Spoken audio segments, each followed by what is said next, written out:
ஓம் கஜானனம்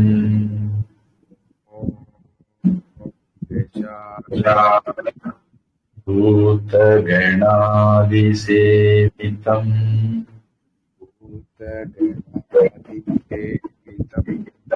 கபித்தஜம்பூ ஃபலசாரபக்ஷிதம் உமாசுதம் சோகவிநாசகாரணம்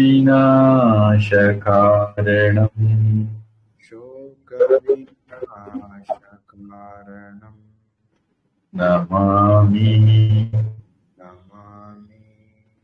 விக்னேஸ்வர பாதபங்கஜம்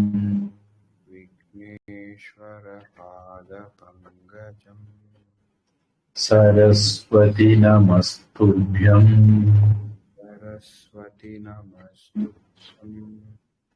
வரதே காமரூபிணி வித்யாரம்பம் கரிஷ்யாமி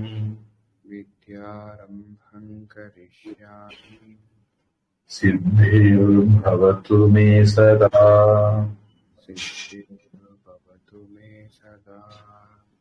குருர் பிரம்மா குருர் விஷ்ணு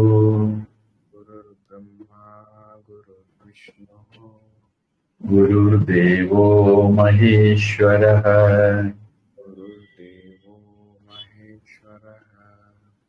குரு சாக்ஷாத் பரம் பிரம்ம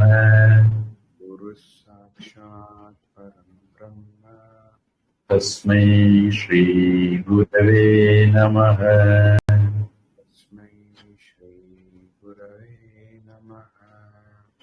ஓம் நமः சுக்ர ப்ரஹஸ்பதிभ्याम्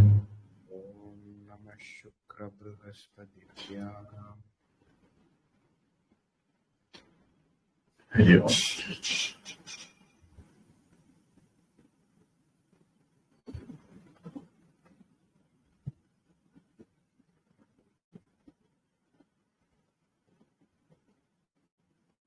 அக்கசாலை அல்லது மின்டிங் ஃபேக்டரி, அதாவது பொன்னு வெள்ளி செவ்வைகளால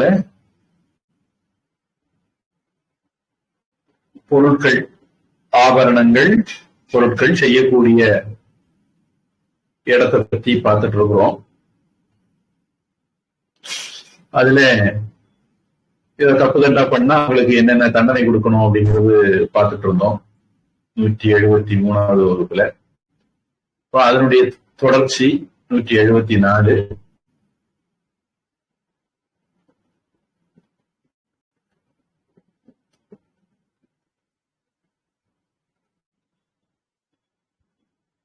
சம்ஸ்கிருதப்படி 2, 14, 15 2வது அதிகரணம், 14வது பிரகரணம், 15வது வரியா இருக்கும்.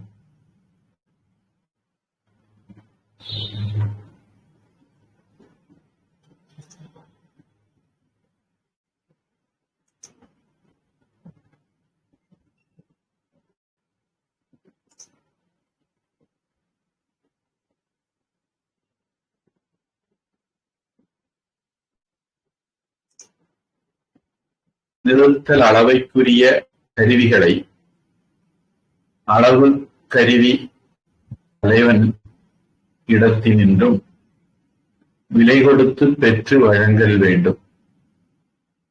இந்தேல் 12 பணம் தண்டமாகும். தண்டம்ங்கிறது ஃபைன். இதுல என்னென்ன விதமான பாடு பண்ணலாம் அப்படின்னா, ஒண்ணு, அந்த தராசு வேயிங் மிஷின்ல பாடு பண்ண முடியும். அதனால அது சம்பந்தமான பொருட்களை எல்லாம் ISI ஸ்டாண்டர்ட் உள்ளதா வச்சுக்கணும். இன்னைக்கு நம்ம ISI ஸ்டாண்டர்ட் சொல்றது சாணக்கியர் காலத்திலே அவர் மெயின்டைன் பண்ணியிருக்காரு. இன்னைக்கு நாம என்னென்ன டெக்னாலஜிகள் பயன்படுத்துறோமோ அந்த காலத்துக்கு ஏற்ற மாதிரி அதெல்லாம் அந்த காலத்திலேயே பயன்படுத்தி இருக்காரு அப்படிங்கறத நம்ம பார்க்கிறோம். அப்போ கவர்மெண்ட் சர்டிஃபைடு அப்பரேட்டஸ் அல்லது டூல்ஸ், வேயிங் மிஷின்ஸ் பயன்படுத்தணும் அப்படிங்கிறார். இதுல நிறுத்தல் அளவை அப்படின்னு மட்டும்தான் சொல்லி இருக்கு. வேயிங் மிஷின் மட்டும் சொல்லி இருக்கு. நாம புத்திசாலியா இருந்தா வேயிங் மிஷின் மட்டும் இல்ல, அதோட சேர்ந்த ஒரு உதாரணத்துக்கு பழைய காலத்துல, இன்னைக்கு காலம் கெட்டு போயிட்டு இருக்கு கலிகாலம், பழைய காலத்துல என்ன நம்ம அளக்கிறதுக்கு என்ன எம்ஜிஎஸ், மீட்டர் கிராம் செகண்ட், அல்லது சிஜிஎஸ் சென்டிமீட்டர் கிராம் செகண்ட், அந்த மாதிரி ஏதோ ஒரு இது பள்ளிக்கூடத்துல பிசிக்ஸ்ல உண்டு, ஞாபகம் இருக்கான்னு தெரியல. அதாவது நம்ம நாட்டுல பாரம்பரியமான அளவு முறைகள் இருந்தது, அதையெல்லாம் மெக்காலே சிஸ்டம் ரீப்ளேஸ் பண்ணிச்சது. நம்ம நாட்டுல 2 ஏக்கர், அது அவங்க மீட்டர் ஹெக்டேர் அப்படிலாம் மாற்றுறாங்க. நம்ம அடி, இன்ச்சு, அடி, கெகம், அப்புறம் குரோசம், இந்த மாதிரி வச்சிருந்தோம். அவங்க அத மில்லிமீட்டர், சென்டிமீட்டர், மீட்டர், கிலோமீட்டர் அந்த மாதிரி ரீப்ளேஸ் பண்ணாங்க. நம்ம ஊர்ல ஒரு பை பாலெல்லாம் அளக்கிறது பை, அந்த முகத்தல் அளவைன்னு சொல்லுவாங்க. அது இப்படி மொண்டு எடுக்கிறதுக்கு முகத்தல் அளவை, அது பைங்கிற பேர்ல வச்சிருந்தாங்க. அது வெள்ளைக்காரங்க லிட்டர்ல மாத்தினாங்க. அடுத்தது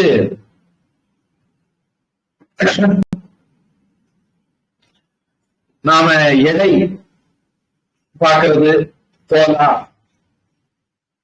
தோலா தூத்தி அந்த இல்ல, தோலான்றது ஒரு அளவு, அதெல்லாம் அவங்க கிராம் அந்த மாதிரி மாத்தினாங்க. அப்போ நீளத்தை அளக்கிறதுக்குன்னு ஒரு விதமான அளவுகோல், எடையை வெயிச்ச பாரத்தை அளக்கிறதுக்கு ஒரு எடை அளவுகோல், அப்புறம் குவான்டிட்டிய,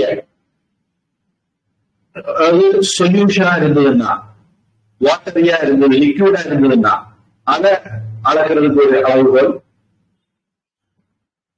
இப்படி நமக்கு தேவையான முறைகள் பாரம்பரியமா இருந்துட்டு இருந்தது. அது காலாகாலத்துக்கு மாறிக்கிட்டு வந்தது. வெள்ளைக்காரங்க அவங்களுடைய முறைய பூத்துனாங்க. இப்போ எடை பார்க்கறதுக்கு ஒரு அளவு, தூரத்தை அளக்கிறதுக்கு ஒரு அளவு, அல்லது பரிமாணத்தை அளக்கிறதுக்கு ஒரு அளவு, மூணாவதா லிக்விட் அளக்கிறதுக்கு, குவான்டிட்டி அளக்கிறதுக்கு ஒரு அளவு.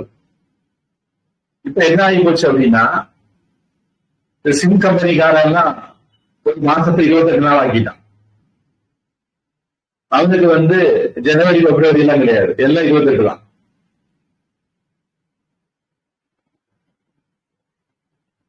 நான் 3 நாள் 4 நாள் ஒரு நாள் நம்ம பார்த்து ஆட்டையை போடுறது 300 ரூபாய் ஒரு மாசத்துக்கு, ஒரு மாசம் 28 நாள். தொடக்க காலத்துல ஒரு அயோக்கியம் பண்ணிட்டு இருந்தாங்க. லைஃப் டைம், லைஃப் டைம் எவ்வளவு? 12 வருஷம். லைஃப் டைம் பைசா அப்படின்னு சொல்லுவாங்க.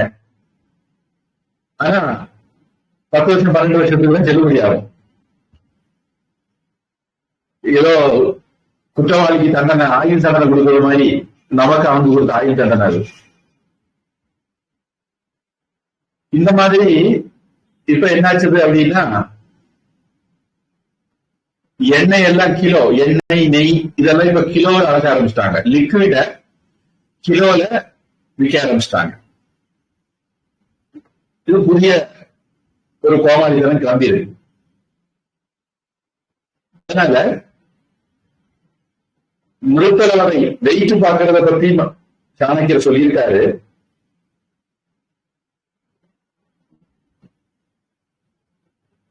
அத மாதிரிப்பட்ட இடங்கள்ல அது சம்பந்தமான மற்றதையும் நாம யூகிச்சு சேர்த்துக்கிறதுக்கு உபலட்சணம்னு பேரு.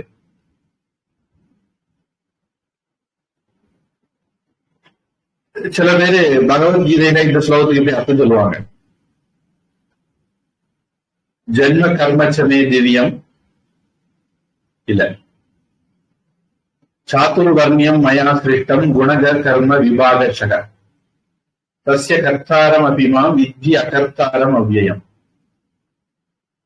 ஜென்ம கர்ம சொல்லியிருக்கு, அதனால உபலட்சணமா மன்னிக்கணும். குண கர்ம சொல்லியிருக்கு, அதனால உபலட்சணமா ஜாதியும் சேர்த்துக்கணும் அப்படின்னு சொல்றவங்க இருக்காங்க. நான் அதோட உடன்படல. ஆனா இங்க வெயிட் பார்க்கறத பத்தி பேசியிருக்கு. அப்போ நாம கூடவே லிக்விட் மெஷர் பண்றதுக்கான அதையும் ஞாபகம் சேர்த்துக்கணும். உபலட்சணத்தால் முகத்தல் அளவை கேள்வி முதலியனவும் கொள்ளப்படும். அது மாதிரி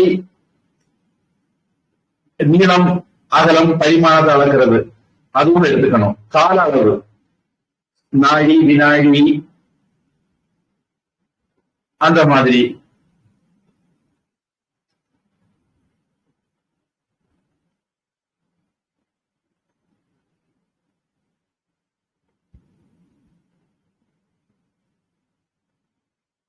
இனி ஒரிஜினல்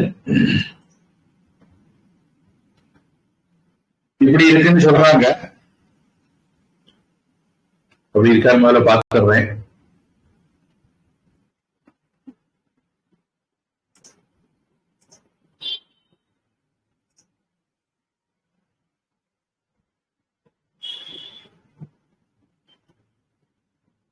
துலா பிரதிமான பாண்டம் அப்படிங்கிறது ஒரிஜினல்.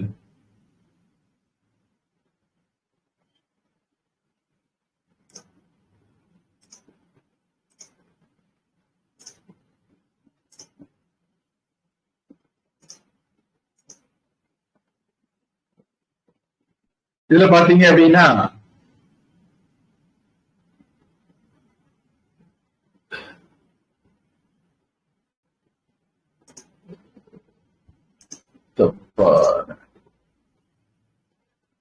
இதுல துலா பிரதிமான பாண்டம் அப்படின்னு பௌத்தவஹஸ்தா கிரீணியு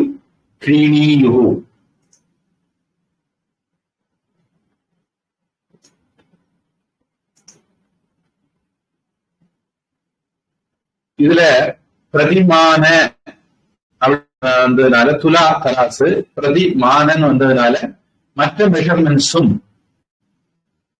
அப்படின்னு அர்த்தம் எடுத்துக்கலாம் அப்படின்னு சொல்றாரு. அது ஒரு வாய்ப்பு இருக்கு. அதனால இப்படி ஒரு அர்த்தம் எடுக்கிறது தப்பு இல்லை அப்படின்னு.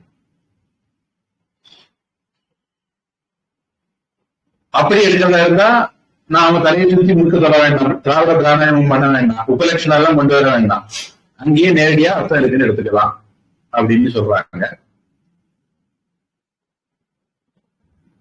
இப்ப இன்றேல் 12 பணம் தண்டம் அப்படி இல்லாம இருந்தா 12 பணம். அப்படி இல்லாமன்னா அதுல 2 வாய்ப்பு இருக்கு. ஒண்ணு, சைனாக்கார மாதிரி யாராவது டூப்ளிகேட் செய்து கொடுத்தா அதை வாங்கி பயன்படுத்துறது, அல்லது தானே டூப்ளிகேட் தயாரிச்சு பயன்படுத்துறது.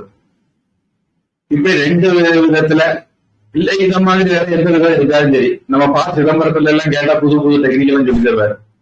அதுல வேற ஏதாவது டெக்னிக் இருந்தாலும் சரி, அரசாங்கத்திலே கொள்முதல் பண்ணணும், ISI முத்திரையோட கொள்முதல் பண்ணியிருக்கணும். அப்படி இல்லாம இருந்தால் அவங்களுக்கு அபராதம் அப்படிங்கிறாரு. உங்க தமிழ் படிங்க.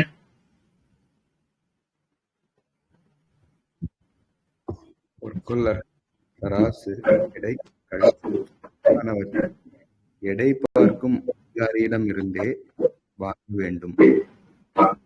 செய்தால் 2 காசு அபராதம் விதிக்க வேண்டும்.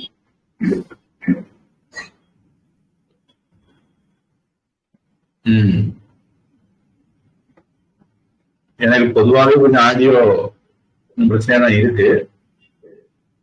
அப்படியா சாமி? ஜியோக்காரன் பிரச்சனையான்னு தெரியல எனக்கு. தொடங்குறதுக்கு முன்னாடி இருந்து அந்த ஒரு இது இருக்கு எனக்கு. நான் வேற நெட்வொர்க் மாத்தி பார்க்கட்டேன் சாமி. பாருங்க, இல்லன்னா நான் மாத்தணும், நான் மாத்தி பார்க்கணும். சரி சார், நான் ஒர்க்கு மாத்தி பார்க்குறேன்.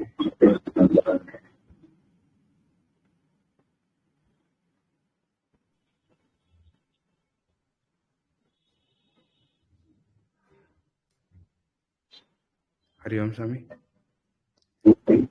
ஹரி ஓம். இது எப்படி இப்ப படிங்க. பொற்கொள்ளர்கள், தராசு, எடைக்கற்கள் முதலான எடை பார்க்கும் அதிகாரியிடமிருந்தே வாங்க வேண்டும்.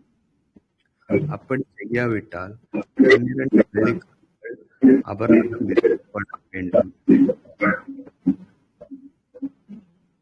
முன்ன விட பெட்டர். ஆனா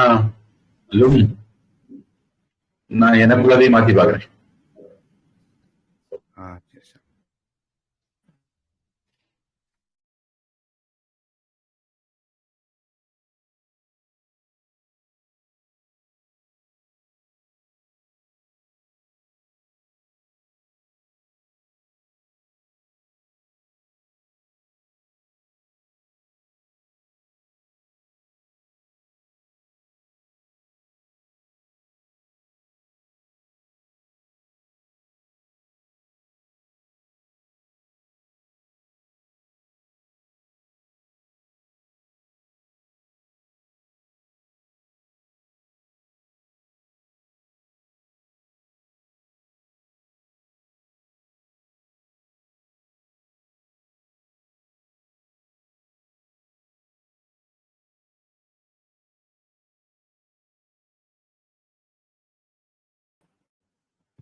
இப்ப நான் பேசுறது கேக்குதா?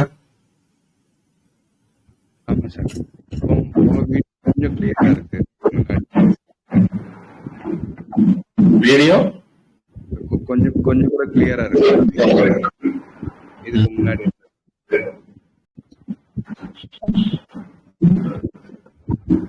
அடுத்த வரி படிக்க புரிஞ்சது. அடுத்தது 2:14-17 அத தமிழ் டிரான்ஸ்லேஷன் பார்க்க போறோம். சிற்பியின் தொழில்கள் திண்ணிதாக்கல், திண்ணிதில் துளையிடல், வலிதாக வினைத்தல், மெலிதாக வினைத்தல், தொகுத்தாக்கல், பூசுதல் என்பதாம். அதாவது சிற்பி என்னுடைய வேலை அப்படிங்கிறது அது என்னென்ன அம்சங்கள் இருக்கும் அப்படின்னு சொல்றாரு. ஒண்ணு கெட்டியா பண்றது, இன்னொன்னு கெட்டியா இருக்கிறதுல உள்ள ஹாலோ பண்றது.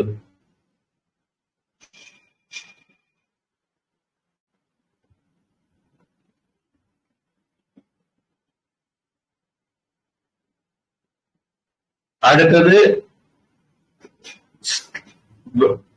கெட்டியாட்டு அல்லது வலிமையாட்டு பிணைக்கிறது, இணைக்கிறது, அல்லது மெலிதாக இணைக்கிறது, பிணைக்கிறது. அப்புறம் எல்லாம் ஒன்று சேர்க்கிறது. அப்புறம் பூசுறது, முலா மாதிரி பட்டது பூசுறது. இத்தனை தொழில்கள் அவர்கிட்ட இருக்கலாம்.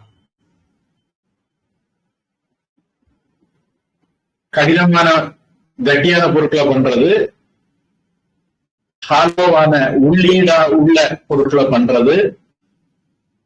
அதாவது இப்போ கெட்டி அப்படின்னா ஷார்ட்புட் குண்டு இருக்கு, ஷார்ட்புட் சொல்லுவாங்கன்னு நினைக்கிறேன்.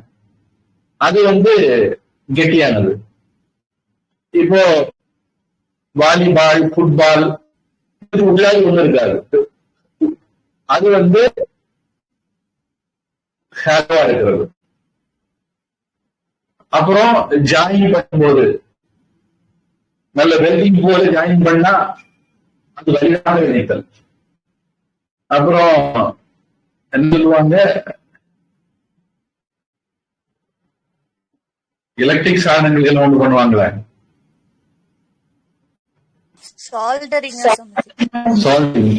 சால்டரிங் பண்றதுன்னா லைட்டா பண்றதுன்னு எடுத்துக்க வேண்டியதான். அடுத்தது வேற வேற பீஸா பண்ணிட்டு ஒண்ணாக்குறது. அதுக்கப்புறம் முலாம் பூசுறது, கில்ட் பூசுறது, கில்ட் நகைகள் சொல்லுவாங்க. அதுக்கு வேலையும் ஒரு பேர் சொல்லுவாங்கன்னு நினைக்கிறேன், கவரிங். அந்த கவரிங் அப்படிங்கிறதுக்கு தமிழ் வார்த்தை முலாம் பூசுறது அப்படின்னு சொல்லுவாங்க. அது பூசுதல்னு எடுத்துக்கலாம். இப்படி 6 விதமான அம்சங்கள் அவருடைய வேலையில இருக்கலாம் அந்த சிற்பியுடைய தொழில. இந்த சிற்பிங்கிறது காரு அப்படின்னு ஒரு வார்த்தை நம்ம தொடக்கத்துல இருந்து படிச்சுட்டு வரோம். அந்த காரு அப்படிங்கிறது தான் இங்க சிற்பிங்கிறது மாதிரி எடுத்திருக்காங்க. ஒர்க்கர் அல்லது மேசன் அல்லது அந்த மாதிரி கிளாஸ குறிக்கக்கூடிய ஒரு வார்த்தை அது. உங்க தமிழ்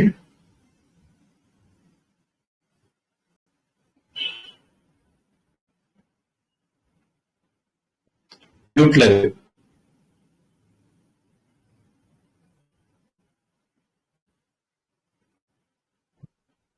சாமி. சரி. மோதிரம் முதலானவை போன்றவை ரேக்குகளை மேலே ஒட்டு வேலை, மேலே மெருகு பூசுவது என்று 5 வகைப்படும். அவங்க 5ன்னு போட்டாங்க. என்னுடைய விளக்கம் படிக்கிறேன். திண்ணீர் ஆக்கல் அப்படின்னா என்ன? உட்துளை இல்லாமல் திண்ணீராக செய்யப்படும் கணையாழி முதலியன. கணையாழி மோதிரம், வளையல், தண்டை, இந்த காலில் போடுவாங்க, கையில போடுற வளையல், வளையம், மூக்குல போடுற வளையம், காலில் போடுற வளையம், இந்த மாதிரிப்பட்டது. அடுத்தது திண்ணீரில் துளையிடப்படுவது, உட்துளையிடம் கூடிய கமண்டலம் முதலியவற்றை குறிக்கும். கமண்டலம் அப்படின்னா பிக்ஷா பாத்திரத்துக்கு கமண்டலம் சொல்லுவாங்க. நம்ம புரியுற பாத்திர சொல்லியா நம்ம வீட்டுல சமைக்கிறதுக்கு பயன்படுத்துற பாத்திரம் மாதிரியானது. உள்ள பொருளா வைக்கிறது சாலாவா இருக்கும், வெளியே மட்டும் சோறு மட்டும் இருக்கும். வலிதாக இணைத்தல், வன்மை மிக்க தகட்டு வடிவனமாக செய்து கொடுத்தல். மெலிதாக இணைத்தல், மெல்லிய தகடுகளாக செய்து கொடுத்தல்.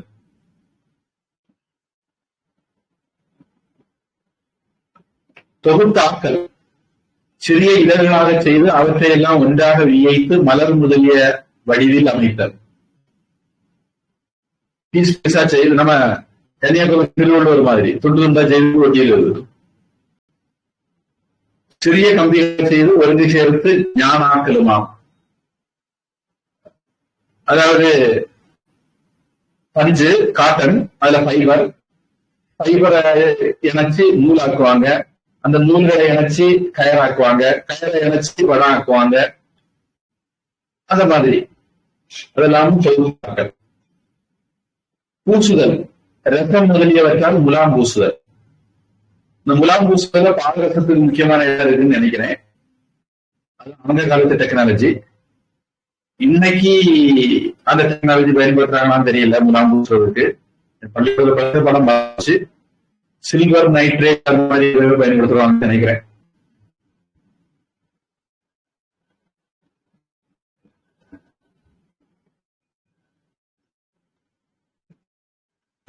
இதுல 2, 3, 4, 6 விஷயங்கள் வருது. தமிழ்ல 5ன்னு போட்டிருக்காங்க. எப்படி சார்ந்தன்னு தெரியல. அடுத்து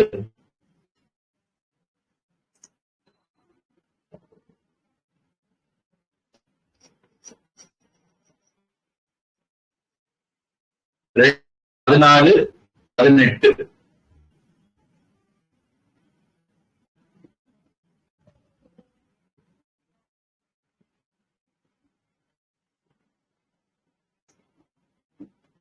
சிற்பத் தொழிலில் கவர்ந்து வரக்கூடிய வழிகள் துளை, கலவை, மாற்றம், இணைப்பு, மாசூட்டல் என்பனவாம். கலவை மாற்றமா? கலவை மாற்று வார்த்தையா ஒரு வார்த்தையா? துலா விஷமம் 1, அபசாரம் 2, விஸ்ராவணம் 3, 4, பிங்கஸ் 5. வாங்கேற்ற மாதிரி துளைப்பழி, கலவை, மாற்றல், இப்படி 5 இருக்கலாம்.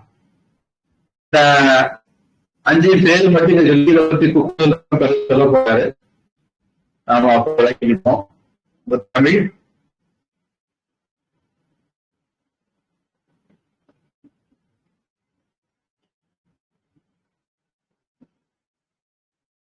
மியூட்ல இருக்கீங்க.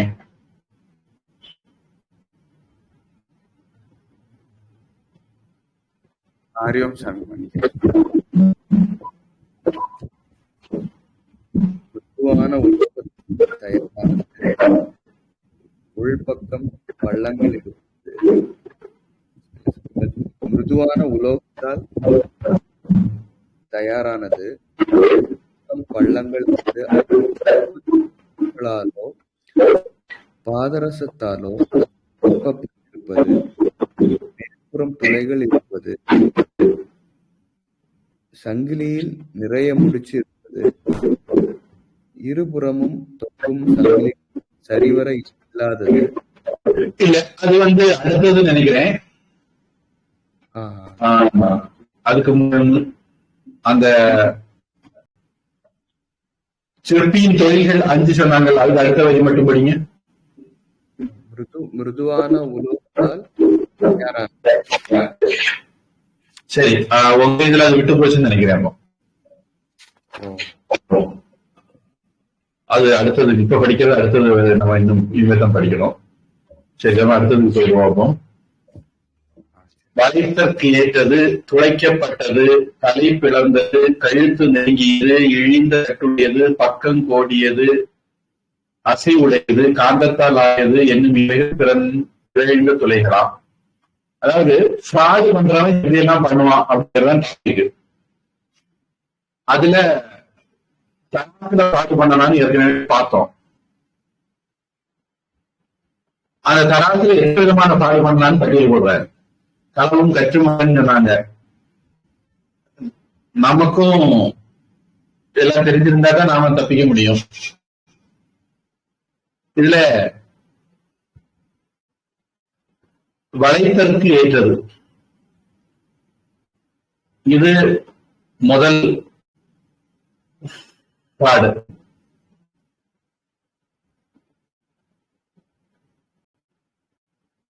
அதாவது ஸ்ட்ராங்கா செய்யாம கொஞ்சம் வளைகிற மாதிரி செய்யுது.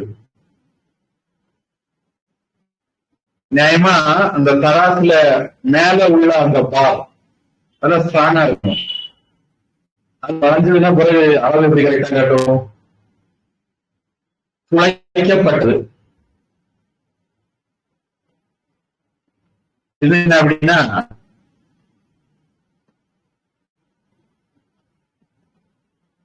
இரும்பு துகள் அல்லது ரசத்தால் நிரப்பப்பட்ட உட்துளையுடைய துளை. அந்த பார்லையே வெளியே பார்க்க ரொம்ப சாலி தெரியும், ஆனா உள்ளுக்குள்ள சில ஃப்ராட் பண்ணி வச்சிருப்பாங்க. உதாரணத்துக்கு விலைக்கு வாங்குறாங்கன்னு வச்சுக்கோங்க. வாங்கும்போது அவங்களுக்கு ஃப்ராட் பண்ணோம்னா அந்த பக்கத்துல அதிகம் பொருட்கள் நிறுத்தணும். அப்போ அந்த பால் அந்த பக்கத்துல வெயிட் குறைவா வச்சுக்குவாங்க. அப்ப கூடுதல் பொருளாக கொள்ளும். விக்கணும்னு வச்சுக்கோங்க, விக்கிற சைடுல குறைவான பொருள் போகணும். அப்ப அந்த பக்கத்துல வெயிட் வைக்க பக்கத்துல வெயிட் குறைவா வர மாதிரி பார்த்துக்குவாங்க. இந்த மாதிரி தேவைக்கிற மாதிரி பண்ணிக்கிறது. அது அந்த பேலன்ஸ் உண்மையிலே பேலன்ஸா இல்லாம இருக்கிறபடிக்கு கிருத்திரமம் பண்றது துளைக்கப்பட்டது அப்படின்னு போட்டிருக்காங்க. இங்க ரசத்தால் நிரப்பி கூட அப்படியெல்லாம் பண்ணலாம்னு சொல்றாங்க. அடுத்தது தலை பிறந்தது, நுனிப்பகுதியில் துளையுடையது. இது காற்றிற்கு விருப்பமாக தூக்கப்படின் காற்றினால் வளர்க்கப்படும் என்பது வளர்ச்சிக்கு ஏற்றது முதலிய இம்மூன்றும் துளை தண்டை பற்றினவாகும். அதையும் சொல்றதுன்னா மேல இருக்கிற பாரபத்தி அந்த நுனிய தொலை இருக்கும், அந்த தொலை வழியே காற்றுக்குள்ள போய் வரும். அந்த மாதிரி டிசைன் பண்றது. இதெல்லாம் அரசாங்கம் சர்டிஃபைட் இல்லாத இதெல்லாம் இந்த மாதிரி வாதங்களெல்லாம் பண்றதுக்கு வாய்ப்பு இருக்கு. அரசாங்கம்னு அப்படியெல்லாம் பண்ணாது. அந்த காலத்து அரசாங்கத்தை பத்தி பேசிட்டு இருக்கோம். நீங்க நவீன காலத்து தமிழக அரசாங்கத்தை பத்தி எல்லாம் நினைக்க கூடாது. அவங்க தனியா போற சக்கரை தருவாங்க, கேட்டா தெரியாதா, வெப்பநிலை எவ்வளவு இருக்குன்னு தெரியாதாம்பாங்க. இப்படி அவங்க ரொம்ப விசேஷமான நாட்கள் இந்த கலியுகத்துல இருக்கக்கூடிய அரசாங்கங்கள். இது நம்ம பேசுறது 2000 வருஷத்துக்கு முன்னாடி இருந்த அரசாங்கங்கள். மக்களை யாரும் ஏமாத்திடக்கூடாதுங்கிறதுல அரசாங்கம் ரொம்ப கவனமா இருந்திருக்கு. இன்னைக்கு இருக்கிற அரசாங்கம் பாய்கள்லாம் பேர் இருப்பாங்க, 28 நாள் ஒரு மாசம் சொல்லி பைசா வாங்க கண்டுக்க மாட்டாங்க. இதுக்கு முன்னாடி சிஸ்டம் இருந்தது. நாம ஒரு 300 ரூபாய்க்கு ரீசார்ஜ் பண்ணுவோம், 1 GB பேசுறதுக்கெல்லாம் இருப்போம். 1 GB தீண்ட உடனே பேசுறதுக்கு இருக்கிற பணத்தை மட்டும் உறிஞ்சிருவான். வியாபாரம் இல்லை, கேள்வி இல்லை. இந்த பிஜேபி அரசாங்கம் இருந்த தொடக்க காலத்துல அப்படிலாம் இருந்தது. இந்த காங்கிரஸ் பாரம்பரியம் தொடர்ந்தது. ஆட்சி வந்ததுனால காட்சி ஒன்றும் மாறாம இருந்தது. அடுத்தது கழுத்து நெருங்கியது. அதாவது இப்ப கீழே தட்டு இருந்தீங்க, எல்லாம் பழைய காலத்து தராசு. அந்த தட்டுல சங்கிலி மூலமா அது கயிறு மூலமா தட்டை எடுத்துருப்பாங்க. அதுல முடிச்சு போடுறது, அதுல வேலைப்பாடு காட்டுறது. இழிந்த தட்டுடையது, துளை தட்டிற்கும் தட்டிற்கும் இடையில் உள்ள கயிறுகளின் ஏற்றத்தாழ்வால் பக்கம் கோடியது.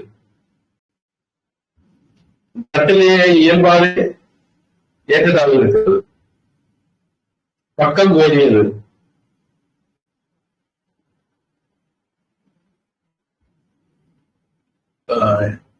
இனிந்த தட்டுங்கிறது ரெண்டு விதமான வெயில் இருக்கலாம்.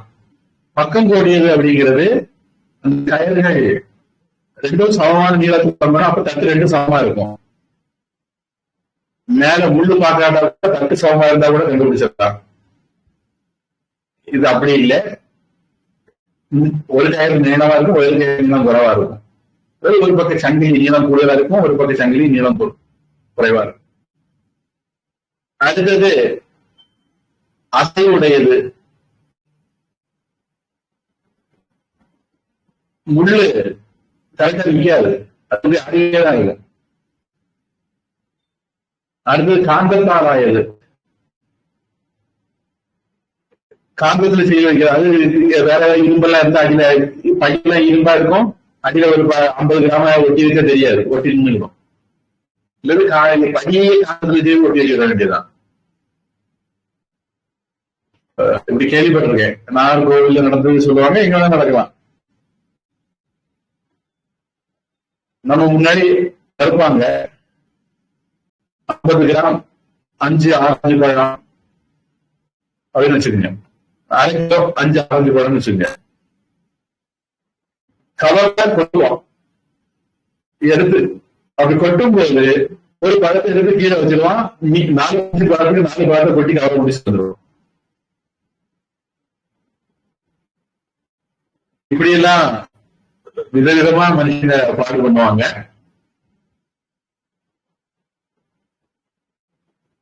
சாம்பிள் கொடுக்காரு, நம்ம உஷாரா இருந்துக்கணும். உங்க தமிழ்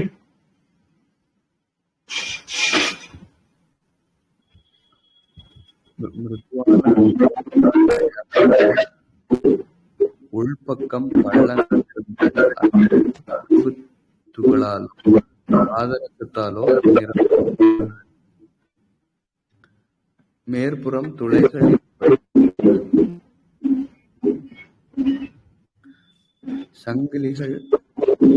சங்கிலியில் நிறைய முடிச்சுகள் இருந்தது. இருபுறமும் தொங்கும் சங்கிலிகள் தெரிவதில்லாதது.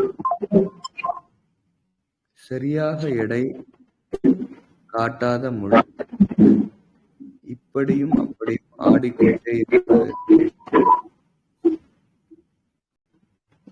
அயல் காந்தத்தால் உருவாக்கப்பட்டது. இத்தகைய தராசுகள் தப்பான தராசுகள்.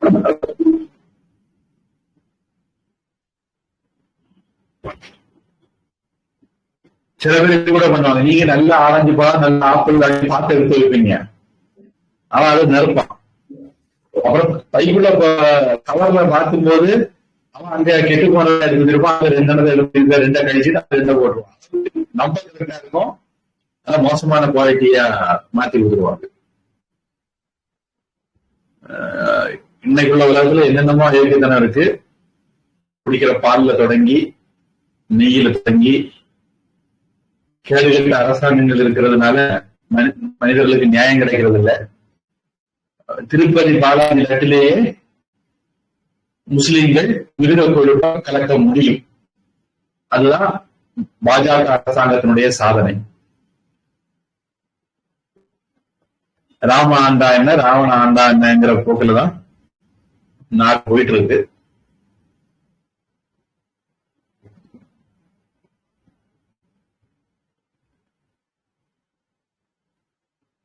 அடுத்தது 2/14/20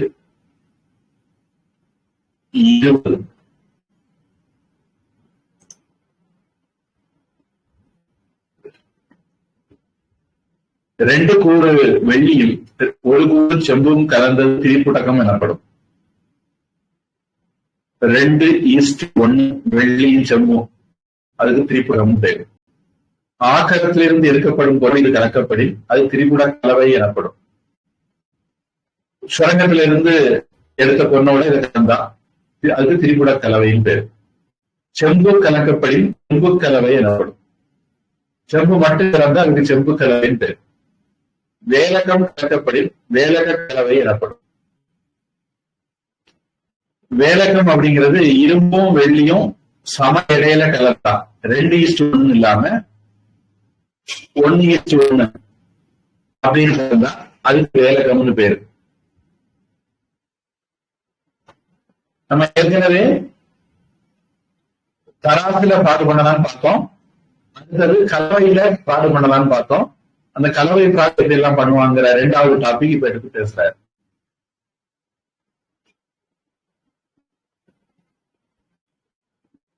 வேலகம் கலக்கப்படி வேலக கலவை எனப்படும். சமநடை செம்போடு கலந்த பொன் கலக்கப்படி பொற்கலவை எனப்படும்.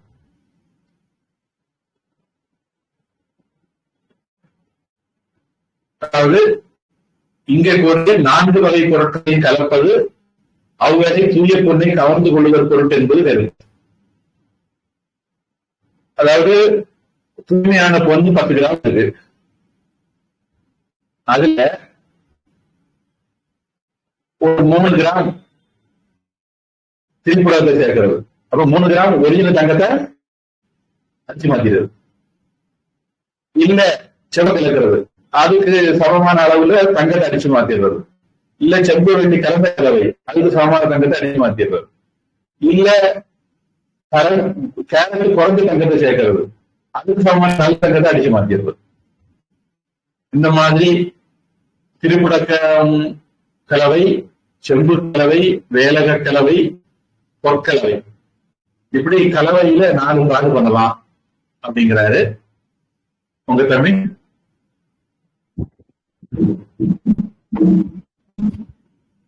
தப்பான தராசுகளால் மோசடி செய்வதற்கு தங்கத்தை இது போன்ற ஆபரணம், விஸ்ராவணம், பேடகம், சிங்கம் என்று வேறு மோசடி முறைகளும் உள்ளன.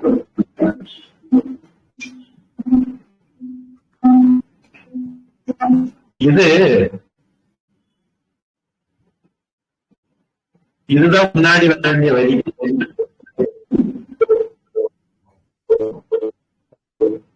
திருப்பி படிங்க. தப்பான காசுகள் மோசடி செய்வதற்கு விஷமம் என்று பெயர். தங்க திருட்டு, இதேபோன்று அபசாரணம், விஸ்ராவணம், பேடகம், சிங்கம் என்று வேறு மோசடி முறைகளும் உள்ளன. நம்ம முன்னாடி ஒரு வரி காணலைன்னு சொன்னோம் இல்லையா, அந்த ஒரு வரியை இங்க கொண்டு வந்திருக்காங்க. இடமாறி அதாவது இதுக்கு முந்தின. ஆமா, அது தொடர்ந்து படிக்கணும். அதுக்கு அடுத்த பேராகிராஃப் சாமி. 2 பங்கு வெள்ளி 1 பங்கு செம்பு கலந்தால் இதற்கு திரிபுடகம் என்று சுத்தமான தங்கத்தில் இதை கலந்து அந்த அளவு நல்ல தங்கத்தை எடுத்துக் கொள்வது திரிபுடக அபசாரிதம் எனப்படும். செம்பை மட்டும் கலந்துவிட்டு நல்ல தங்கத்தை எடுத்துக் கொள்வது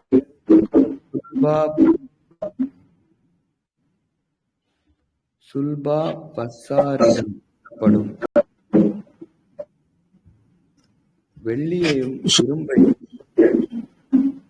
சம பங்காக கலப்பதற்கு வேலகம் என்று பெயர்.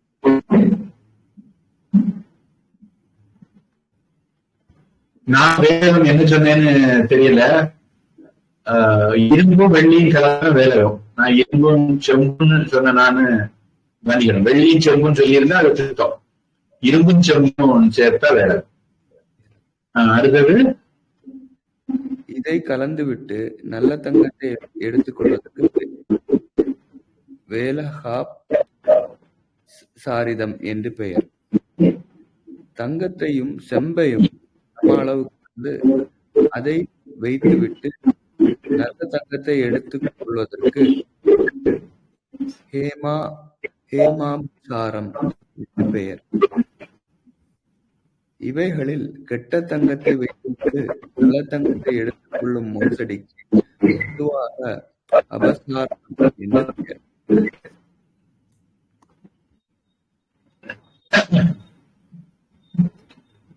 இது ஒரு மோசடி.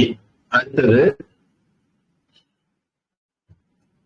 அளவை பொருட்கருவிகள்ல மோசடி பண்றது, மெஷர்மெண்ட்ல மோசடி பண்றது. அடுத்தது மிக்சர்ல மோசடி பண்றது.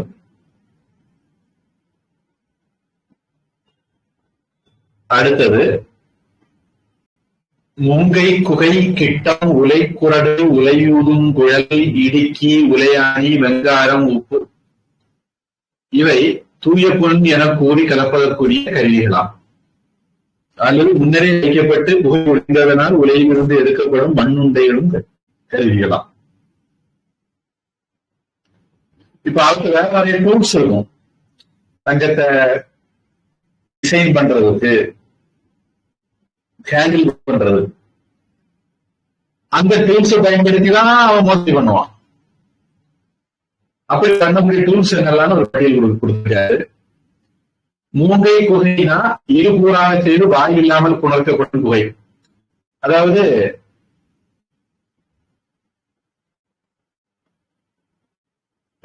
ரெண்டு போர்ஷனா செய்து ஒன்னாகிறது. அதுக்கு ஆங்கிலத்துல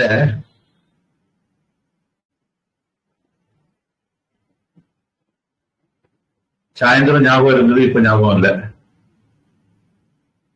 அதாவது அச்சுன்னு சொல்லுவாங்க தமிழ்ல,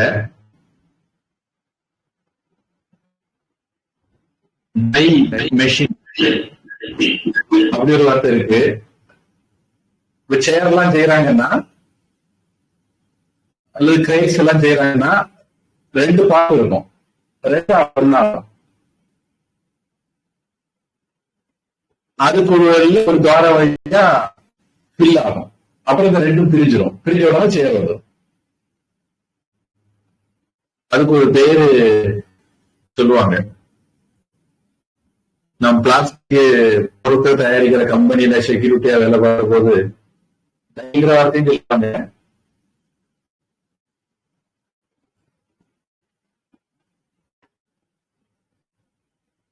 அதான் இங்க குகைங்கிற மாதிரி வார்த்தை சொல்லியிருக்காங்க. மூங்கை குகைனா அதுக்கு வாய் இருக்காது, ரெண்டு பாதி இருக்கும், அப்படி சேர்த்துட்டு பிரிச்சுட்டா போறோம். அந்த மாதிரி மெத்தட். அடுத்தது கிட்டம்.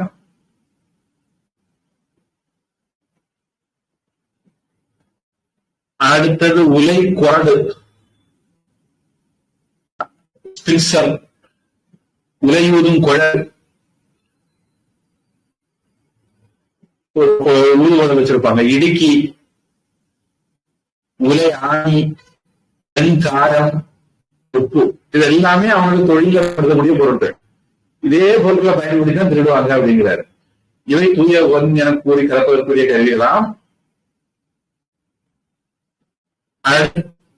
தூய பொன்னை புகையில் வைத்து உருக்கும் பொழுது எடுத்தல், வெங்காயம் உப்புகளை சேர்த்தல் என்பவற்றை தலைக்கீழாக கொண்டு திரிபுடகம் முதலியவற்றை கலந்து புறநிலைய கருவிகளால் தூய பொன்னை கலந்து கொண்டு ஆகரத்தில் இருந்து எடுக்கப்பட்ட பொன் இத்தகையதே என்று கூறல் பொற்கொள்ளர் இயல்பு என்பது கருத்து.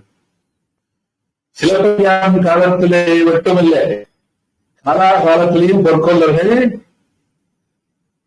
மோசடி பண்ணிட்டாங்க பண்ற வழக்கம் உண்டு அப்படின்னு சொல்றார்.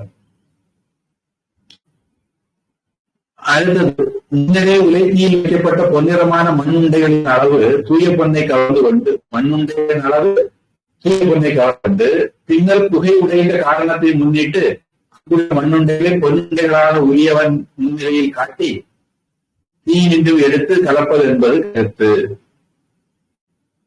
நம்ம ஒரு நாள் இந்த பொற்கொள்ளெல்லாம் வந்து பார்க்க வேண்டியதுதான். இன்னைக்கு டெக்னாலஜியில எப்படி மாறி இருக்குன்னு தெரியல. நாகர்கோவில்ல வழித்தரம் மீனாட்சி பகுதியில உண்டு. இங்க மாத்தாண்டத்துலயும் இருக்காங்கன்னு கேள்வி. இதெல்லாம் ஒரு தலையும் வாழ புரியணும்னா கொஞ்சமாவது நமக்கு ஒரு ஐடியா இருக்கும். அடுத்து உங்க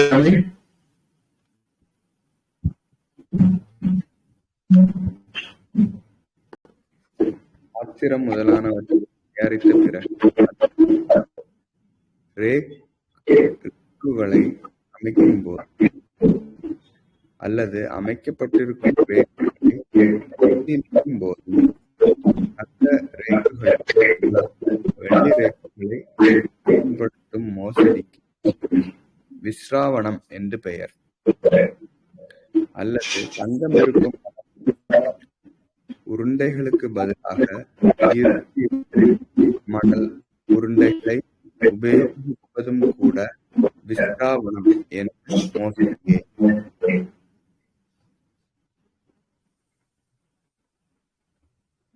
அடுத்தது, பின்னர் இணைக்கும் பொழுதும் தகட்ட அடுக்குகளை ஆராயும் பொழுதும் வெள்ளியால் மாற்றுதலும் பொன் தாத்து பொருளுக்கு ஈடாக இரும்பு தாது பொருளை வைத்தலும் மாற்றமாகும். கலவை அடுத்தது மாற்றம் சொன்னாங்க. அது என்னன்னு விவரிக்கிறார். பின்னர் இணைக்கும் பொழுதும், அதாவது செய்யப்பட்ட தகவல்களை ஒன்றினோடு ஒன்று இணைக்க ஆராயும் காலத்தும் என்பது கருத்து. முதல்ல செய்து வச்சிருப்பாங்க, அப்புறம் ரெண்டையும் ஜாயின் பண்ணணும். அந்த ஜாயின் பண்ற காலத்துல வெள்ளியால் மாற்றுதலும் பொன் தாத்து பொருட்களுக்கு ஈடாக இரும்பு தாத்து பொருளை வைத்தலும் மாற்றமாகும். வெள்ளி தகட்ட உள்ள சொருவிட்டு அந்த எதையுள்ள பொன் தகட்ட வருது. அல்லது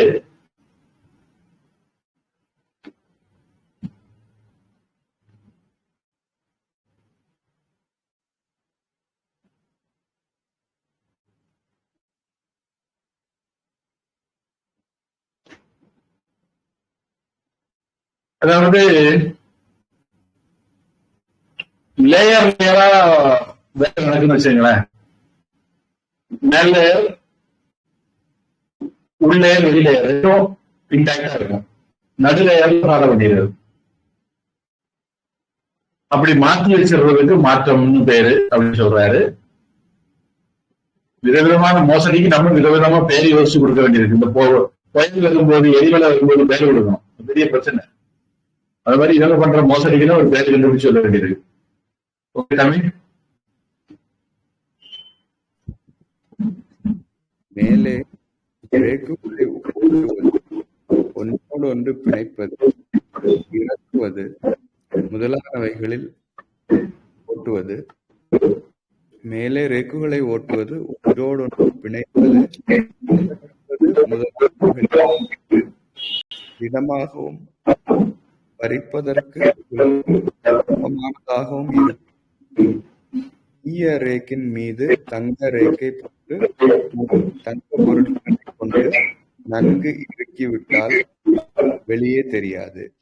இது ஒரு வகை மோசடி.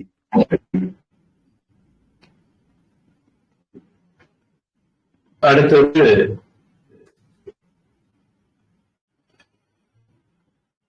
வலிதாக இணைத்தல், மெலிதாக இணைத்தல். இறுகியது பெயர்க்கத்தக்கது என இணைப்பு இருவகைப்படும். அது வலிதாக இணைத்தல், மெலிதாக இணைத்தல், தொகுத்தாக்கல் என்பவற்றில் மேற்கொள்ளப்படும். உள்ளே ஈய தகட்டையும் புறத்தே பொற்றகட்டையும் வைத்து புறத்தே பொற்றகட்டை வைத்து இடையே அரக்கு முதலியன நெருக்கி இணைத்தல் இறுகிய இணைப்பாகும். இடையே அரக்கு முதலியன இன்றி இரண்டு தகடுகளையும் பொருத்தும் இணைப்பே சேர்க்கத்தக்கதாகும். மெலிதாக இணைத்தலில் பொற்றகட்டை ஒரு பக்கத்தில் ஆதல், இரண்டு பக்கத்திலும் ஆதல் இணைத்து அப்பொற்றகட்டின் உட்பகுதியில் செவ்வல் அல்லது வெள்ளி சேர்க்கப்படும். மெலிதாக இணைத்தல், தொகுத்தாக்கல் என்கிற இரண்டிலும் மேற்கொள்ளப்படும் இணைப்பு பின்னர் கூறப்படுகின்றமையால் இங்கே கூறியது இறுகியது பெயர்த்தக்கது என்னும் இவ்விரண்டும் வலிதாக இணைத்தலின் பார்ப்படும் என்பது போதரும். போதரும் அப்படின்னா விளங்கும்னு அர்த்தம். ஏற்கனவே போன வகுப்புல 1 தடவை படிச்சேன்னு நினைக்கிறேன். போதரும் அப்படிங்கிற வார்த்தைக்கு விளங்கும்னு அர்த்தம். 54வது குறிப்பில சொல்றாரு, மெலிதாக இணைத்தல், தொகுத்தாக்கல் என்னும் இவ்விரண்டிலும் மேற்கொள்ளப்படும் இணைப்பு பின்னர் கூறப்படுகின்றன. அதை சொல்ல போறாரு.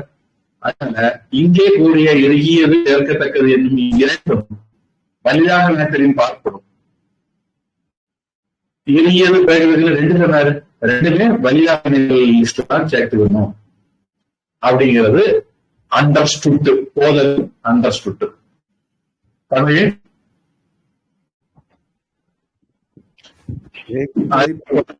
ஒரு நிமிஷம். மெலிதாக இணைத்தல் பற்றி மெலிதாக இணைத்தல் அதுலயும் ஒரு விஷயம். வலிதாக இணைத்தல் உயர்ந்த உலோகம் இழிந்த உலோகமும் ஒத்த எடை உள்ளவனாகவும், வலிதாக இணைத்தல்ல உயர்ந்த உலோகம் இழிந்த உலோகம் ரெண்டுமே ஒத்த எடையோட இருக்கும், எடை உள்ளனவாகவும். மெலிதாக இணைத்தல் உயர்ந்த உலோகம் எடை குறைவாகவும் இழிந்த உலோகம் எடை மிகுதியாகவும் இருக்கும் என்பது. அதாவது முதல் பாடல ரெண்டும் ஈக்குவல் வெயிட் இருக்கும். 2வது பாடல டம்மி பீஸ் வெயிட் கூட இருக்கும், ஒரிஜினல் வெயிட் கம்மியா இருக்கும் அப்படிங்கிறாரு. சொல்லுங்க.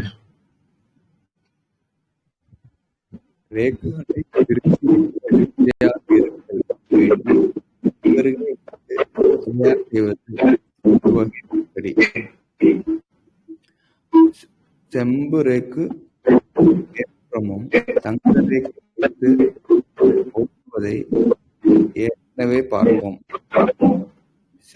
சில வேலைப்பாடுகளில் பூச்சை மேற்புறமும் உட்புறமும் செய்ய வேண்டியிருக்கும். சில வேலைப்பாடுகளில் தங்க பூச்சை மேற்புறமும் உட்புறமும் கூட செய்ய வேண்டியிருக்கும்.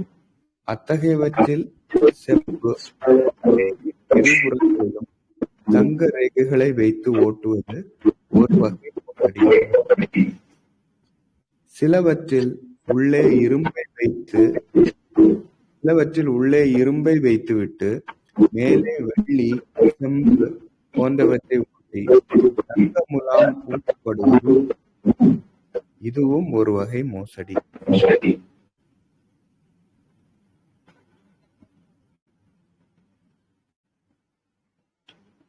ஏதாவது கேள்வி? இல்ல சார். இதுல தொகுத்தாக்கல் ஒன்று இருக்கு.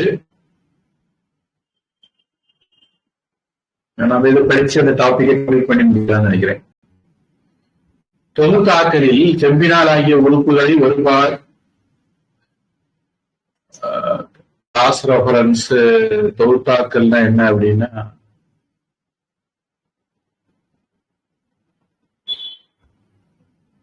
அபசாரண மார்க்கா 214 23 முடிச்சிட்டோம், 24 முடிச்சிட்டோம், 25 முடிச்சிட்டோம், 26 கேட்டக்கா 26 27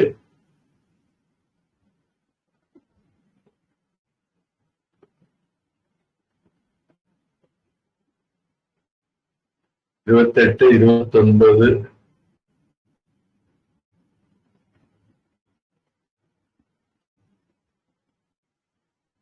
வரைக்கும் வந்துட்டு நினைக்கிறேன்.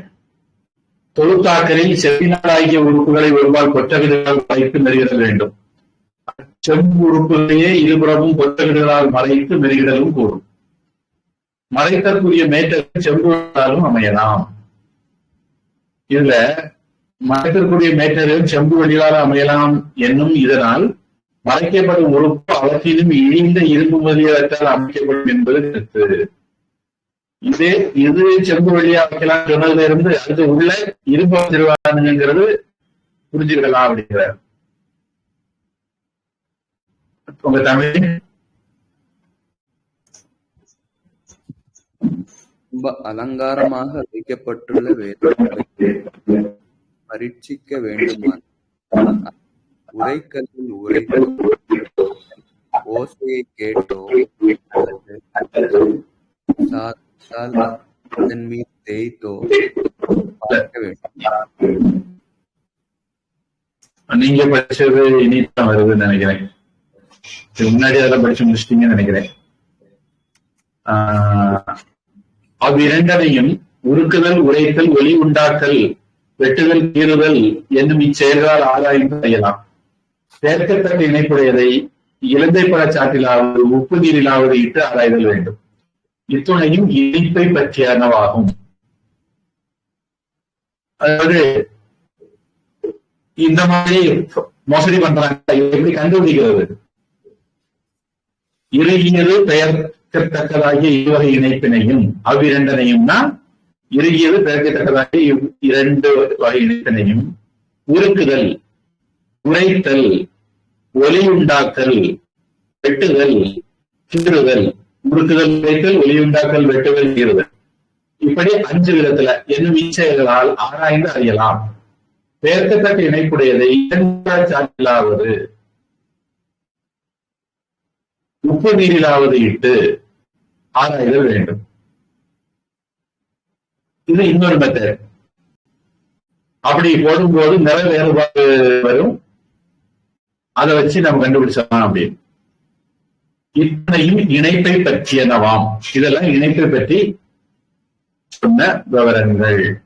இப்போ உங்க தமிழ் படிங்க, நீங்க முன்னாடி படிச்சது படிங்க. அலங்காரமாக வைக்கப்பட்டுள்ள வேண்டுமானால் உரைக்கல்லில் உரைத்தோ ஓசையை கேட்டோ அல்லது தங்கம் பார்க்க வேண்டும். அல்லது இழந்த பல ரசத்திலோ உப்பு தண்ணீரிலோ ஊற வைத்து பரிசீலிக்கலாம். சரி,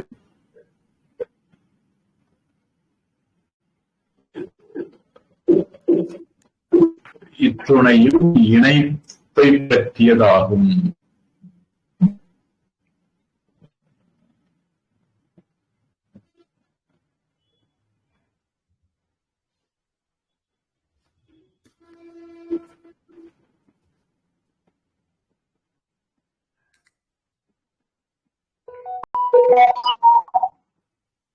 சம்ஸ்கிருதம் பகர ஆம்ல லவண உதவி. இறந்த பழம், நெய், காய், உப்பு அப்படின்னு 3 சொல்லுது. இது சம்ஸ்கிருதத்துக்கு நம்ம படிச்சதுக்கு ஒரு சின்ன வித்தியாசம். 2, 14, 33 சமஸ்கிருதத்துல இதோட நம்ம நிறைய பண்றோம். மேற்கொண்டு உள்ளது அடுத்த வகுப்புல பார்ப்போம். கணசுஷிரேவா ரூபே.